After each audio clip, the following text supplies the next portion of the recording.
여러분 안녕하십니까? 대구 경북 소식 전해드립니다. 지방선거 후보자 등록을 하루 앞두고 대구시 교육감 선거에 2명의 후보가 출마를 선언했습니다. 강은희 현 교육감과 시민사회단체 추대를 받은 엄창옥 경북대 교수가 나섰습니다. 그동안 강 교육감에 맞설 상대 후보가 없어 무투표 당선까지 거론됐었는데요. 유권자들은 지난 4년간의 공과를 따져 재선 도전에 힘을 실어줄지 변화를 추구할지 선택의 기로에 섰습니다. 조재한 기자가 보도합니다. 강은희 교육감이 재선 도전에 나섰습니다. 코로나19 상황에서의 학력 향상과 IB 교육 성과를 강조했습니다. 지난 4년간의 축적된 경험과 성과를 바탕으로 대구 교육을 한 단계 더 도약시키고 미래로 한 걸음 더 성큼 나가고자 합니다. 강 후보 맞상대로는 시민사회단체 합의 추대를 받은 엄창옥 경북대 교수가 나섰습니다. 지금의 대구 교육은 잠들어 있다면서 교육 목표 변경을 선언했습니다. 지금부터는 서로 협동하고 서로 소통하고 상대를 공감하는 사람을 양성해내는 것이 교육의 목표가 되어야 된다고 저는 생각을 합니다. 교육감 선거는 정당 추천을 금지하고 있습니다. 그만큼 후보 인지도를 높일 기회가 많지 않아 선거 때마다 현역 교육감이 절대적인 우세를 보였습니다. 특히 강 후보는 보수정당 소속 국회의원까지 지내며 강한 보수색으로 무투표 당선 가능성까지 제기됐습니다. 반면 엄 후보는 대구사회연구소와 정신대 할머니를 위한 시민모임, 대구참여연대 등 여러 시민사회단체 활동을 해왔습니다. 교육정책에서도 대비되는 공약으로 유권자 선택을 기다리고 있습니다. 대구 교육의 가장 큰 문제는 대구의 교육 역량이 특정한 지역에 집중되어 있다는 문제입니다. 이 문제를 해결하는 데 최선을 다하도록 노력하겠습니다. 지혜롭게 살아가는 힘인 학습 역량을 높여 모두의 성장을 돕겠습니다. 기초기본 학력을 신장하고 AI 교육, 소프트웨어 교육을 확대해 디지털 역량을 함양하겠습니다. 지금까지 지역에서 단 한 번도 예외가 없었던 보수교육감 당선이 이번에도 되풀이될지 아니면 새로운 변화를 모색할지 유권자의 시간이 다가오고 있습니다. MBC 뉴스 조재한입니다. 더불어민주당 대구시당이 6일 지방선거 후보 공천을 마무리했습니다. 대구시장에는 서재현, 남구청장에는 최창희, 동구청장 최완식, 수성구청장 강민구, 달성군수 전유진 후보를 확정했습니다.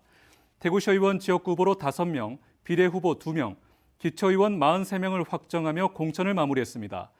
기초단체장은 4년 전 7명에서 4명, 시의원 후보는 23명에서 5명 등 극심한 인물난을 보였습니다. 한편 민주당 경북도당은 7곡 군수로 장세호 경북도당 위원장을 추가로 전략 공천하기로 해 23개 시군 가운데 8명의 후보를 확정했습니다. 대구시에 따르면 오늘 0시 기준 코로나19 확진자는 2,223명 더 나왔습니다. 코로나 관련 사망자는 1명 더 늘어 누적 사망자는 1,230명입니다. 대구의 중증환자 치료 병상 가동률은 26.7%이며 재택치료자는 13,000여 명입니다. 경북 지역의 신규 확진자는 3,335명으로 지난주 같은 요일 3,794명보다 459명 줄었습니다. 경북 지역의 사망자는 2명 더 나와 누적 사망자는 1,302명으로 늘었습니다. 감염병 전담병원 병상 가동률은 26.1%, 중증환자 병상 가동률은 25.3%입니다. 네, 여름철 대표 음식 하면 떠오르는 게 바로 냉면이죠. 대구에서 냉면 한 그릇이 평균 10,000원을 넘었습니다. 짜장면 가격도 6,000원 가까이 오르는 등 외식 물가가 치솟고 있습니다. 러시아의 우크라이나 침공으로 수입에 의존하는 밀가루 값이 급등하는 등 식재료 가격이 인상됐기 때문입니다. 식재료 가격은 더 오를 전망입니다. 한태영 기자 보도합니다. 대구의 한 냉면 전문 식당입니다. 비빔냉면 한 그릇에 10,000원, 물냉면은 9,000원입니다. 지난 2020년 말 한 차례 올린 데 이어 1년여 만인 지난 2월에 다시 가격을 올렸습니다. 밀가루를 비롯한 식자재 가격이 가파르게 올라 어쩔 수 없었다고 말합니다. 30% 이상씩 올랐기 때문에 저희들한테 큰 부담이죠, 그게. 부담이라도 어쩔 수 없죠. 뭐 저희가 어떻게 할 수 있는 방법은 없으니까. 그냥 감사하고 가는 겁니다. 한국소비자원 참가격에 따르면 지난 4월 대구의 냉면 가격은 1,167원으로 처음으로 10,000원이 넘었습니다. 1년 전과 비교해 15.1% 올랐습니다. 자장면과 칼국수의 가격도 각각 5,917원, 6,333원으로 1년 전 같은 달과 비교해 14.5%, 1.3% 올랐습니다. 20년 넘게 제과점을 운영하는 이승훈 대표도 원자재 가격 압박으로 고민이 많습니다. 무작정 가격을 올렸다가는 손님들로부터 외면받기 때문입니다. 재료가 오르는 거에 대한 판매 단가를 계속 맞추다 보면 소비자분들도 되게 힘드시고, 또 아까 저희 코로나 시절에는 뭐 저희뿐만 아니고 다 같이 힘든 상황이니까 최소로 올리려고 노력을 하는 것 뿐입니다. 한국농촌경제연구원의 해외 곡물 시장 정보에 따르면 지난 5월 6일 기준 국제 밀 가격은 1톤에 403달러로 1년 전 같은 날 276달러와 비교해 46% 올랐습니다. 대형마트에 파는 밀가루 역시 1년 전보다 20% 넘게 올랐습니다. 러시아와 우크라이나의 전쟁이 길어지면서 밀가루를 비롯한 각종 수입 식자재 가격은 더 오를 전망이어서 외식업자는 물론 소비자 모두 부담이 커질 것으로 예상됩니다. MBC 뉴스 한태현입니다. 네, 경북 영천의 한 자동차 부품 제조업체가 폐업을 통보해서 노조가 반발하고 있습니다. 이 기업은 대구 경북 경제자유구역청의 외국인 투자 유치 1호 기업으로 여러 혜택을 받아왔습니다. 우리나라에서 혜택만 누리고 빠져나가는 이른바 먹튀 논란에 휩싸였습니다. 보도에 김은혜 기자입니다. 경북 영천 첨단 부품 소재 지구에 있는 다이셀 세이프티 시스템즈 코리아. 2012년부터 자동차 에어백용 가스 발생 장치를 생산해 왔습니다. 지난 4월부터 부분 휴업을 하던 중 이달 초 사측이 오는 6월 말까지 폐업하겠다고 노조에 통보했습니다. 직원 130여 명이 갑자기 일자리를 잃게 됐습니다. 대부분 영천 주민들로 크게 반발하고 있습니다. 일방적으로 폐업을 하고, 그리고 거기에 대해서 우리 노동자들이 일할 수 있는 자리를 다 뺐던 거잖아요. 저희는 솔직하게 말하면 생존권이 달린 문제입니다. 다이셀은 지난 2008년 이명박 전 대통령의 일본 방문 뒤 유치된 기업으로 적지 않은 혜택을 받았기에 비판이 더욱 거셉니다. 다이셀 유치 당시 대구 경북 경제자유구역 1호 외국인 투자기업이라는 상징적인 의미로 주목을 받았고, 고용 창출과 경제적 효과를 기대하면서 경상북도와 영천시가 각종 지원에 나섰었습니다. 소득세와 법인세는 3년간, 취득세는 입주 후 15년간 면제했습니다. 10년간 공장터에 대한 임대료도 영천시와 대구 경북 경제자유구역청이 반반씩 부담해 사실상 공짜였습니다. 액수만 15억 원에 이르는데 다음 달 30일이면 임대료 지원이 끝납니다. 다이셀 측은 과대한 누적 손실로 자본 잠식이 전망돼 폐업을 결정했다고 밝혔습니다. 하지만 노조는 부품을 일본 본사에서 가져오는 과정에서 적자가 생겼다고 주장하고 있습니다. 또한 노사 분쟁이나 지역 주민 간 분쟁 발생 시 자치단체가 회사에 협력한다는 등과 같은 이해하기 힘든 투자 합의서 내용이 알려졌습니다. 노조는 영천시의 특혜 내역을 공개하고 먹튀 외국 자본의 조치를 취할 것을 요구하고 있습니다. 부품을 다 본사 일본 다이렉트에서 구입하기 때문에 그 구입 단가에 의해서 불가피하게 적자로 기록될 수 있는 사정도 있다. 그래서 무조건 여기서 계속 적자 났다면 10년 동안 이 기업을 운영할 이유가 없겠죠. 이런 식으로 혜택 보고 우리나라에 대해서 이익을 취하고 간다는 것에 대해서 문제가 있다고 보고요. 고용 창출과 기술 이전을 기대하며 10년 전 기업 유치에 나섰던 영천시와 대구 경북 경제자유구역청은 어쩔 수 없다는 태도를 보이고 있습니다. 입주 계약을 의무적으로 이행해야 하는 5년이 지났고 개입할 부분이 없다는 게 이유입니다. 노동자들만 일터에서 쫓겨나게 됐습니다. MBC 뉴스 김은혜입니다.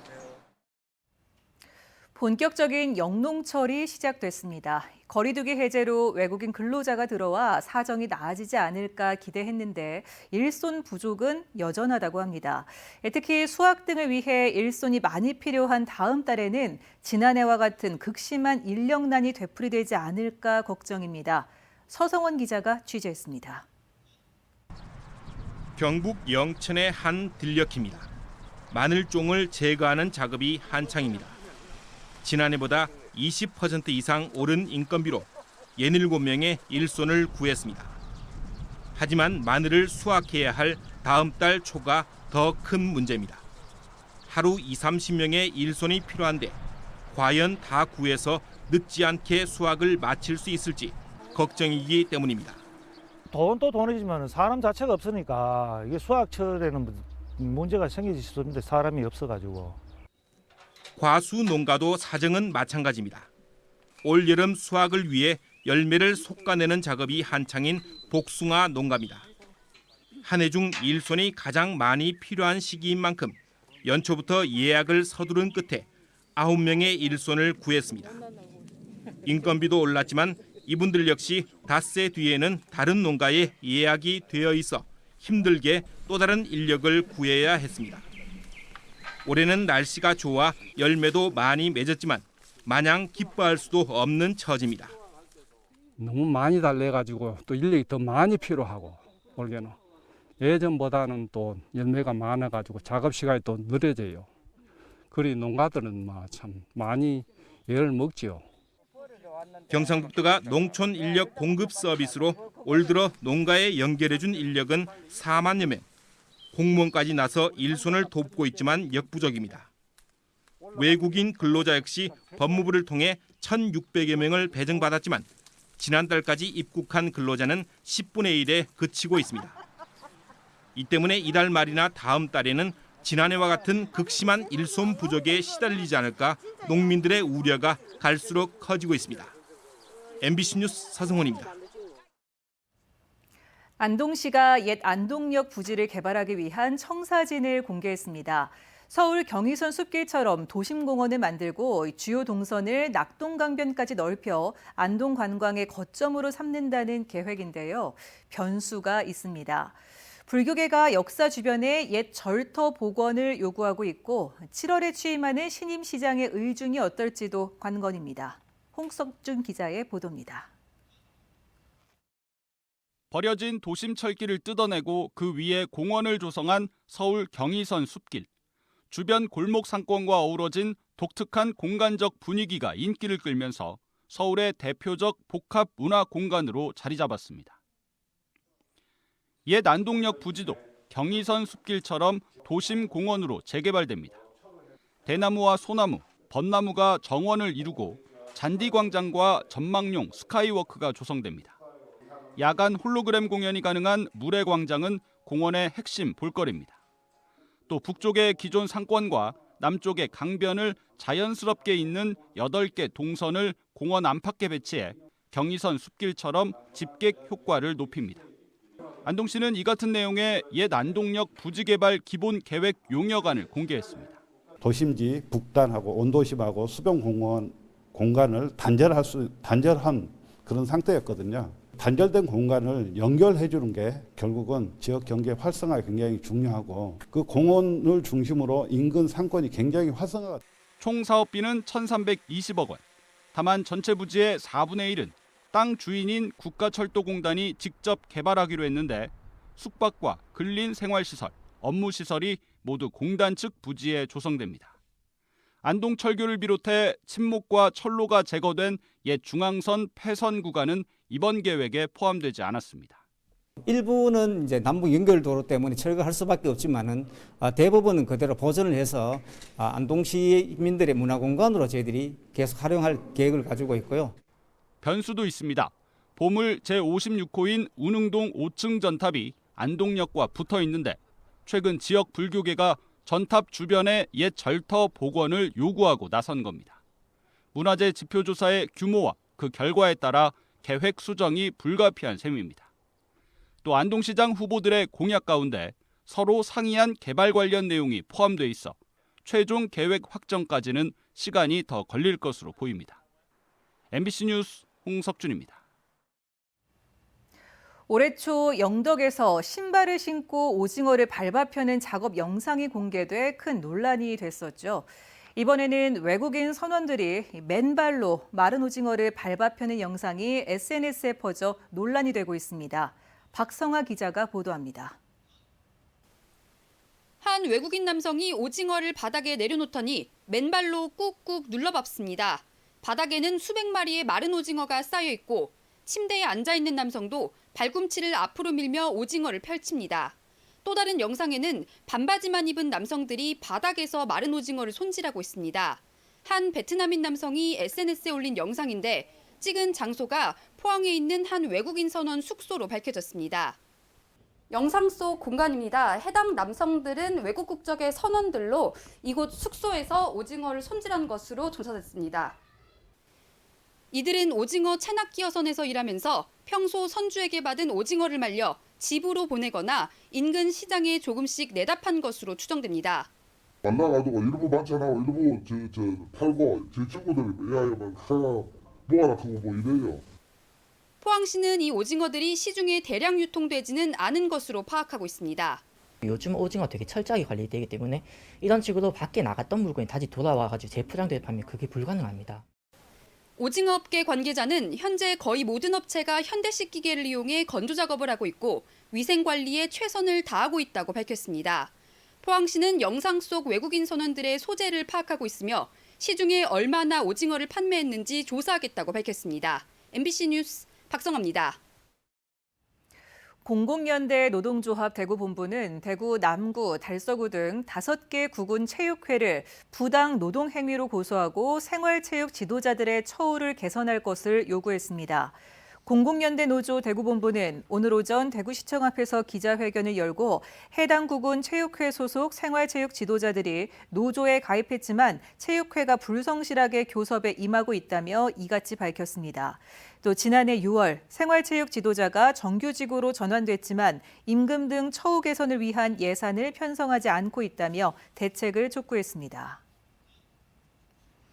어제 오후 3시 40분쯤 경북 구미시 공단동의 한 공장에서 60대 근로자가 지게차에 깔려 숨졌습니다.